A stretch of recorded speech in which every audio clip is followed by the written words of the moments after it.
What's up, y'all? Welcome back to another video. We got a bit of a different one this time.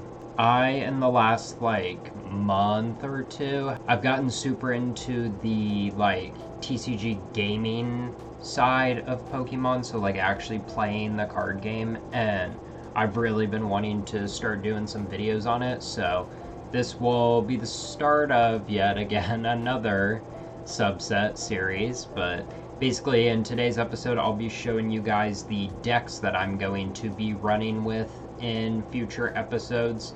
And then the following episode, I'm going to have me and my friend each play these decks against each other, and I'll record the gameplay for that.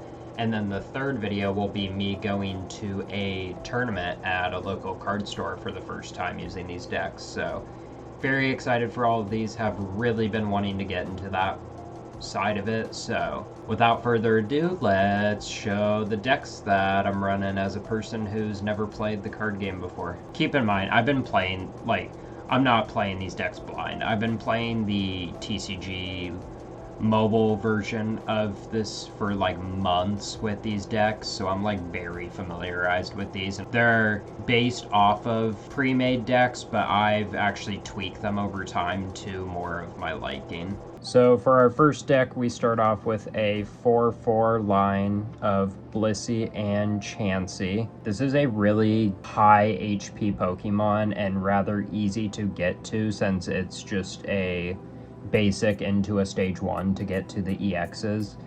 And with their ability Happy Switch, you can bounce energies around all of them constantly, making for some very useful plays, which actually goes straight into the next one, which is 4 Munkidores. And these are of course for the Adrenabrain, and being able, if you have let's say 3 of these Blisseys out on your board with the Munkidores, you can swap a single energy throughout every single one of them, not having to use more extra energies, which can be very beneficial. And then we got a couple other random cards just for counters. We have the Cornerstone Mask Ogerpon, and that is strictly because of his ability, which is prevent all damage from attacks done to this Pokemon by your opponent's Pokemon that have an ability. Basically counteract, the Gardevoirs, the Goldengos,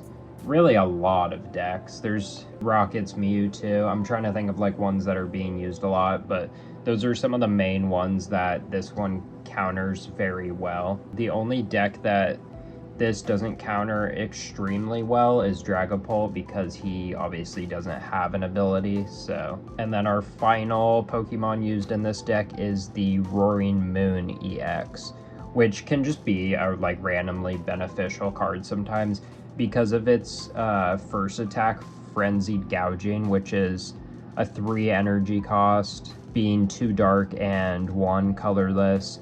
Knock out your opponent's active Pokemon. If your opponent's active Pokemon is knocked out in this way, this Pokemon does 200 damage to itself. This card can come in clutch at times at the end of a match. Your way of knocking out their final guy to draw your final prize cards. It's definitely came in clutch for me in some matches. So that's my line of Pokemon. Now let's get into the supporters I use. We then have 4 Arvins, of course. This is obviously the most used trainer in all decks. It's basically a requirement to just search out for your tools and items that are needed. I then play 4 Boss's Orders, just for the fact of maybe buying myself some more time, or, just switching into a Pokemon that my Blissey can one-shot, or there's obviously a lot of factors to using Boss's Order, but I have 4 of them in my deck. I then have 3 Ionos for just in case, I start off the match horribly. He has a good amount of prize cards taken over compared to me, and throw this bad boy out and hopefully give me a shot to get back into the match. It's also just good for a recycling of my hand if I don't have a necessary.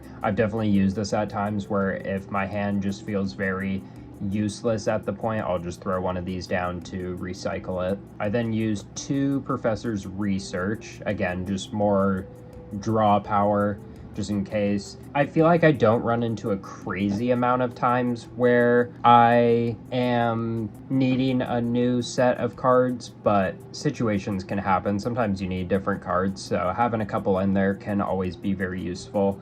I forgot to mention the fact that with Blissey's attack, as you can see, it's 3 colorless for 180. You may draw cards until you have 6 cards in your hand, so that's why there's not that many Professor's Researches, especially because this deck has so much draw power already attached to it that it's not really necessary to run a full 4 line of them or even a 3 line. And then the final supporter I have is 2 Professor Toro's Scenarios, which can actually be very beneficial, especially with the big boy Blisseys. If, like, let's say someone's gotten up to like 280 on one of my Blisseys, right? Just slap one of these down, get it off the board, throw it right back on, and I've just taken off all of the damage on it. These can just come in handy in very random events. This is actually one of the cards that I've tweaked to this deck because I just find these cards very beneficial, and it's since I've tweaked it to that, I've definitely seen moments where it was a very good call that I added these to the deck. Our ace spec for this deck is going to be Precious Trolley, which, if you don't know, it is search your deck for any number of basic Pokemon and put them onto your bench, then shuffle your deck.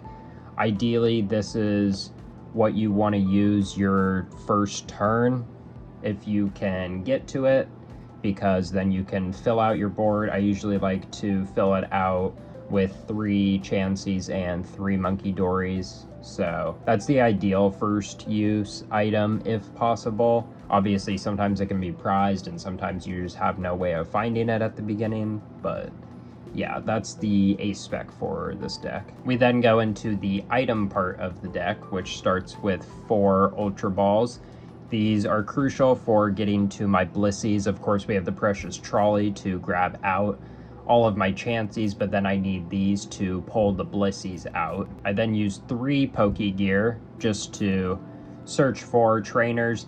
The ideal thing, if I don't start with Arven or Precious Trolley in my start of deck, the idea is that this gives me more chances to start off with Precious Trolley, because if I were to start with one of these, put one down on my first turn, hopefully be able to retrieve Arven off of it and then into Arven, and then Arven into Precious Trolley. So it just gives me another shot of getting what I need for my perfect first turn. We then move into 3 Earthen Vessels, just for in the chance that I'm struggling to find energies and, you know, just need another way of getting those energies out. I then have 2 Night Stretchers, which again, if I need to bring back some energies from my discard pile, or if I have Pokemon knocked out that I feel like I need to bring back.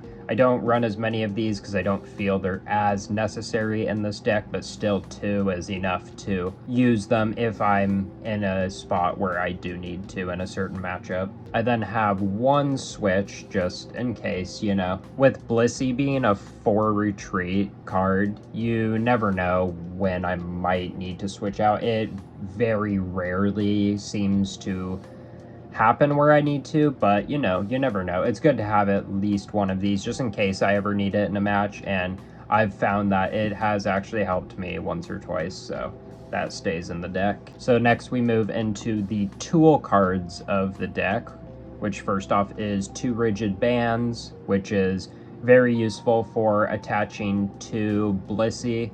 Just making it 330 instead of 300 just adds a little bit more to that already heavy HP bank, and I've actually had situations where just adding that extra 30 has kept my Blissey alive in certain scenarios, so it's good to run a few of these. I then have 2 Technical Machine Turbo Energize. This is ideally the other thing I want to be using on my first turn.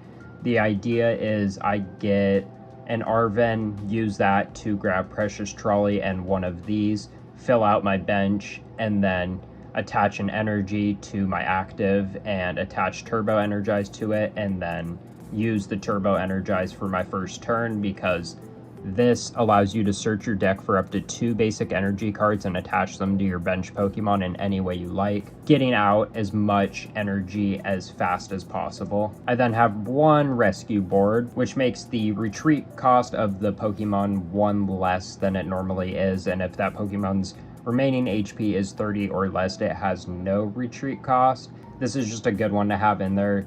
Again, it's the same with the Switch. It's very rare, but there's very certain situations where it might come in handy. So just having one can be beneficial enough to help you in certain scenarios. We then move into the stadium for this deck, which is 2 Town Store.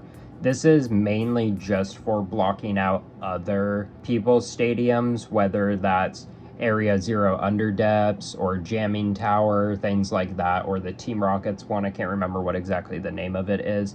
It's more as a blocking method, but it can also be nice for retrieving out those rigid bands or those turbo energizers, or honestly just using it to grab those cards to use as discard cards.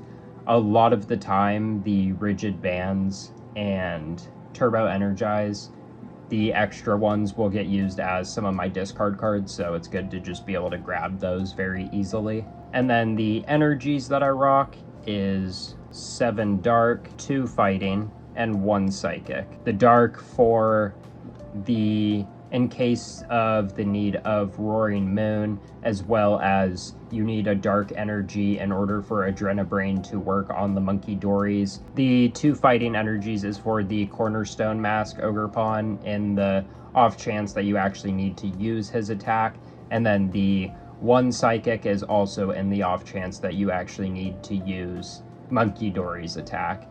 And obviously, as Blissey is a colorless Pokemon, it doesn't matter what energies you put into your deck, which is also why this can be a strong deck, because you can run any kind of energies. So yeah, that caps out that deck. Let's move on to the second one. The next deck starts with a 4/4 line of Gimmighouls and Goldingos. That is the main part of this deck. I run a Goldingo deck. This is the very first deck I started playing with when I started playing the TCG, and I absolutely fell in love with it. I already have probably 500 matches played with this deck. I know it extremely well, and I've tweaked it to exactly what I like. Next, I have a 2/2/1 Dragapult EX line. This is for the fact of going against what was in the first deck, the Cornerstone Ogerpon.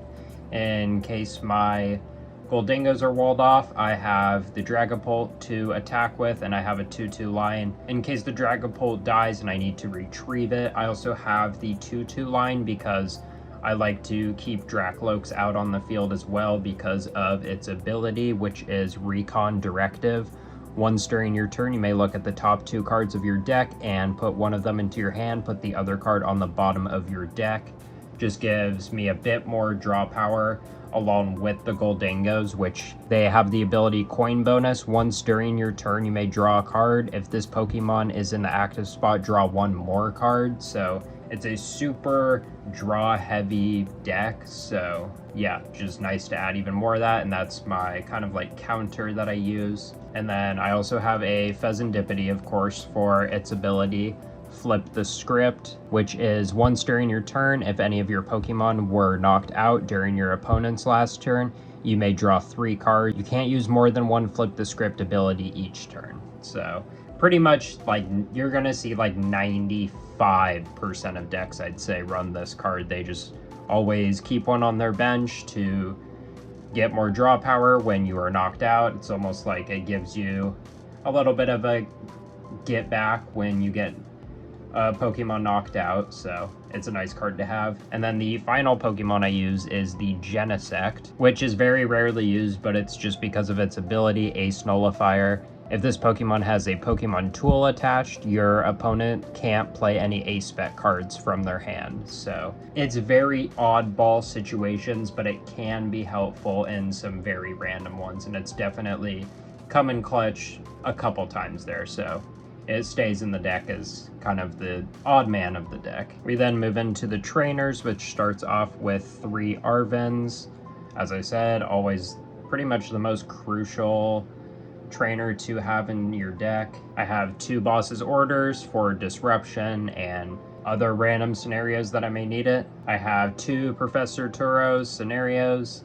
As I said in the last deck, I absolutely love this card, and it can come in very clutch at certain points. I use 2 Cypher Maniacs Code Breaking, which is the first new trainer compared to the other deck, which this card, if you don't know, search your deck for 2 cards, shuffle your deck, then put those cards on the top of it in any order. This is perfect with the Gholdengo deck because obviously if you have your Gholdengo in the active, coin bonus allows you to draw 2 cards. Basically, you are just choosing exactly which 2 cards you are going to get next turn unless they Iono you. So very useful one to have in there. And then I use 1 Professor's Research just in the very, very off chance that I don't have a lot of draw power.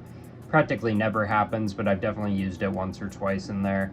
And then the other trainer that is different from my other deck, which is Ruffian, which his ability is discard a Pokemon tool and a special energy from one of your opponent's Pokemon. Another one that I've very rarely used, but as I said, there's some times where just random certain scenarios, it can come in clutch, so that's in the deck as well. And then my ace spec for this deck is of course going to be Energy Search Pro, which is search your deck for any number of basic energy cards of different types, reveal them and put them into your hand, then shuffle your deck. This one is really important because Gholdengo's attack is Make It Rain. It only costs 1 steel energy, and it is discard any number of basic energy cards from your hand. This attack does 50 damage for each card you discarded in this way. So this allows you to grab a ton of energies and use his attack very strongly right off the rip if you're able to get this from the get-go. So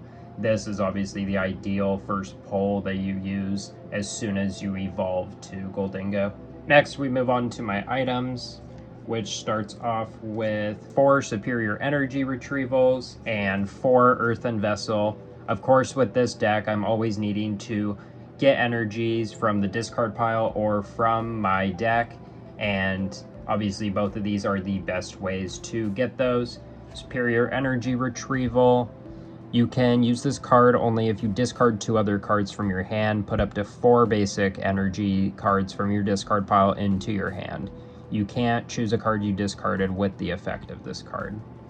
And then Earthen Vessel allows you to grab 2 basic energies out of your deck if you discard a card. This is my way of grabbing all of my energies that I need throughout the match for Gholdengo because they are getting recycled very fast and very often. So this allows me to keep them always in rotation. Next, I have 3 Buddy Buddy Poffin, which allows you to grab 2 basic Pokemon with 70 HP or less from your deck.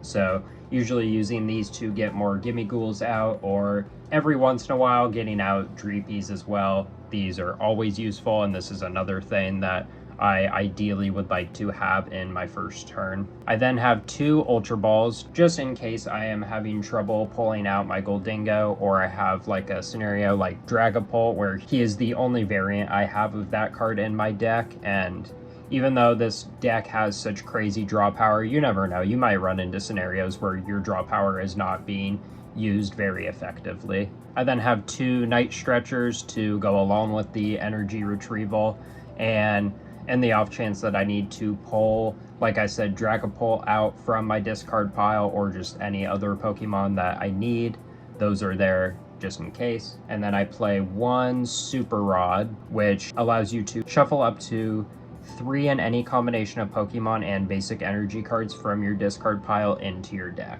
which a lot of the time that's obviously going to be energies, but sometimes it is used for Pokemon as well. I then get into my tool cards for this deck, which is not that many. We have 2 TM Evolution, which the ideal first move for me is to start off with a Gimme Ghoul in the active, get a Buddy Buddy Poffin, get 2 more Gimme Ghouls on the bench, attach a Steel Energy to the active Gimme Ghoul, and then put this on top to use it for my first turn, which allows you to choose up to 2 of your bench Pokemon. For each of those Pokemon, search your deck for a card that evolves from that Pokemon and put it onto that Pokemon to evolve it, then shuffle your deck. So basically after turn 1, it would allow me to already have 2 Goldingos on my bench. So that is a very crucial part of this deck.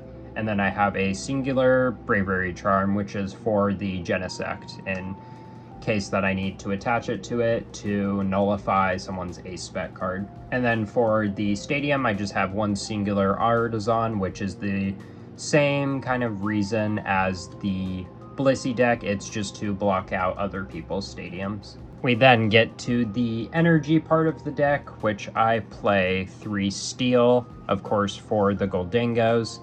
And then I have 2 Fire, 2 Psychic for the Dragapult line. And then I have the 2 Psychic, 1 Grass, 1 Water, 1 Lightning, 1 Fighting for Energy Search Pro, because ideally with the Energy Search Pro, I can grab one of every single one of these energies. So if I were to do that, that's already being able to deal 400 damage off those energies I grab. So yeah, this deck is really smosh posh with the energies because it's actually beneficial to have every single kind of energy in this deck because of the Search Pro. So that wraps out the second deck that I'm using. I hope you enjoyed watching my video on the playing aspect of Pokemon. I'm really excited to get into this side of it, so let me know if you guys want to keep seeing these videos. Also, let me know which deck you think that I should run when I go and play in tournaments at my local card stores. And make sure to be on the lookout. The next episode in this series will be me playing against my friend. We'll each run one of these decks and do a best out of 3 matchup with them. So very excited to record that. If you enjoyed this video, make sure to leave a like. If you're new to the channel, make sure to subscribe. We are getting extremely close to 100 subs and would love to hit that. And that's going to be all. Thanks for watching, y'all. Appreciate it. See ya.